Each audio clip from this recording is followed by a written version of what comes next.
উধমপুরে জঙ্গিদের সঙ্গে গুলির লড়াইয়ে বাঙালি সেনা জওয়ান ঝন্টু আলী শেখ শহীদ।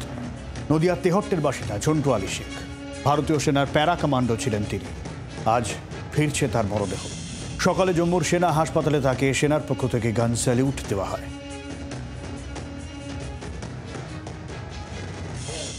শাস্তি দ্বারা যে আমার ছেলের সন্তান কোল খালি করে দিয়ে চলে গেল, আমাদের মা অসুস্থ, আমি অসুস্থ, আমার বলতে কিছু নেই, বলে হাত আর পা।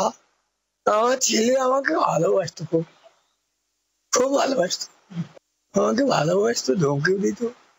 দিলে আমি মনে করতাম আমার ছেলে তো, আমার ভালো ছেলে, আমার চলে গেল। আমার ছেলে চেহারা দেখবেন কিরম। আমি চাই যে তাদের শাস্তি হোক।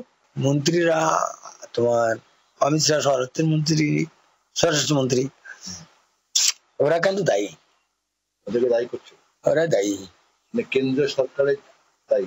হ্যাঁ, কেন্দ্র সরকার দায়ী।